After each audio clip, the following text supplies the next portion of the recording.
Hello friends, welcome to Zana's Recipes. இன்னைக்கு நம்ம chocolate எப்படி பண்றதுன்னு பார்க்கலாங்க. இதுக்கு தேவையான பொருட்கள் ஃபர்ஸ்ட் பாத்துறலாம்.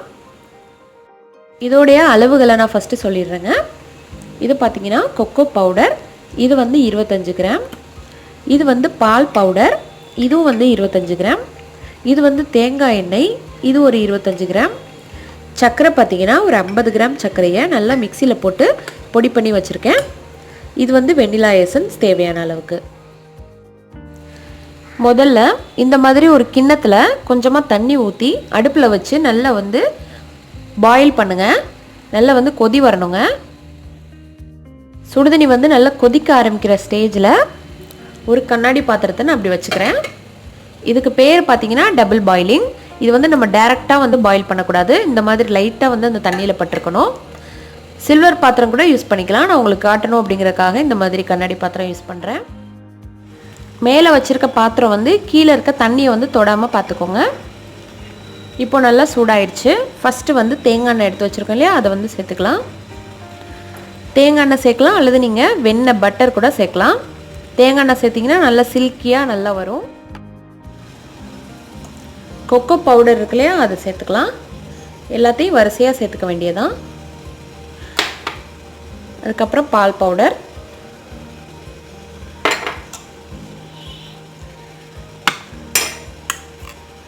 அப்புறம் சர்க்கரை,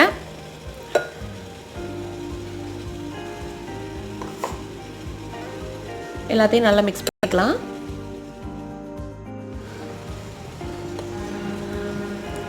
இது ஃபர்ஸ்ட் பார்க்க இப்படி தான் இருக்கும், ஆனால் மெல்ட் ஆயிடும் நல்லா.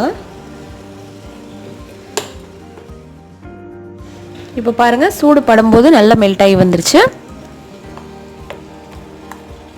தேங்காய் எண்ணெய் கொஞ்சம் பத்தாத மாதிரி இருந்துச்சுன்னா இன்னும் கொஞ்சம் கூட நீங்கள் போட்டுக்கலாம். ரொம்ப ஃப்ளேவராக தான் இருக்கும்.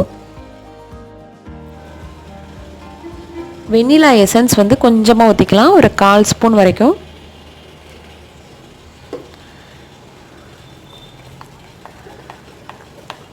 பாருங்கள், நல்லா திக்காக மெல்ட் ஆகிடுச்சு.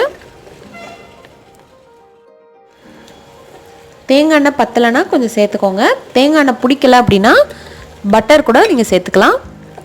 இப்போ கொஞ்சம் பத்தாத மாதிரி இருந்துச்சு, லைட்டாக நான் வந்து ஊற்றிருக்கேன். அடுப்பை வந்து ஆஃப் பண்ணிடலாங்க. அவ்வளோதான், இது ரெடி ஆயிடுச்சு.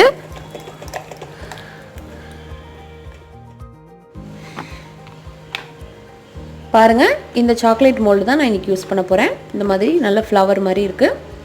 இது வந்து எங்கே வாங்கினேன்னு சொல்லிவிட்டு நான் வந்து வீடியோ போட்டிருக்கேன், வேணும்னா செக் பண்ணி பார்த்துக்கோங்க. இதோடைய ரேட் வந்து இப்போது இதில் ஒவ்வொரு ஸ்பூனாக எடுத்து இந்த மோல்டில் விட்டுக்கலாம். மெதுவாக நிதானமாக விடுங்க.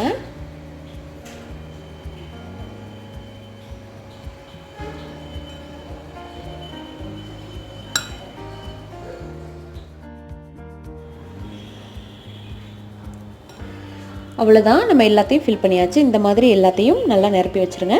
எக்ஸஸாக அந்த சைடு இந்த சைடு ஏதாவது பட்டுச்சுன்னா ஒரு துணியை வச்சு துடைச்சிருங்க. அவ்வளோதாங்க. இது வந்து ஃப்ரீசரில் வந்து 2 மணி நேரம் வைக்கணும். இப்போ பார்த்தீங்கன்னா நல்லா ஷைனிங்காக இருக்கணும். ஷைனிங்காக இருக்கிற அளவுக்கு நீங்கள் போட்டிங்கன்னா தான் உங்களுக்கு சாக்லேட் வந்து வெளியில் வரும்போது நல்லா ஷைனிங்காக கிடைக்கும். இதை ஃப்ரீசரில் 2 மணி நேரம் வச்சுட்டு எப்படி இருக்குன்னு பார்க்கலாம். சரி, நான் ஃப்ரிட்ஜில் வந்து ஒரு 2 மணி நேரம் சொல்லியிருந்தேன். நான் ஃப்ரீசரில் வந்து வச்சுருந்தேன். ஒரு 1/2 மணி நேரத்துலேருந்து 3/4 மணி நேரத்துக்குள்ள ரெடி ஆகிடுச்சு.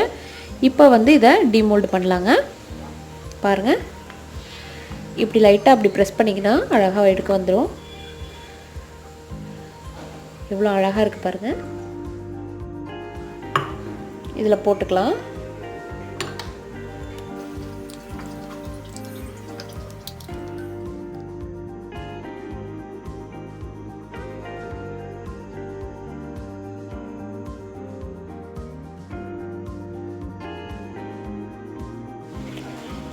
அவ்வளோதாங்க. பாருங்கள், எவ்வளோ அருமையான சாக்லேட் வந்திருக்குன்னு.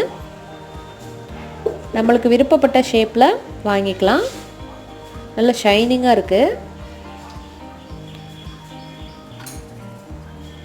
இதை வந்து நல்ல ஏர்டைட் கண்டெய்னரில் போட்டு வச்சுக்கலாம். தேவைப்படும் போது இதை மெல்ட் பண்ணிக்கலாம். ஓகே ஃப்ரெண்ட்ஸ், இதே போல் நீங்களும் செஞ்சு பார்த்துட்டு எப்படி வந்துச்சுன்னு சொல்லுங்கள். வீடியோ பிடிச்சிருந்தா லைக் பண்ணி ஷேர் பண்ணுங்கள். மறக்காமல் சப்ஸ்கிரைப் பண்ணுங்கள். தேங்க்யூ. தேங்க்ஸ் ஃபார் வாட்சிங்.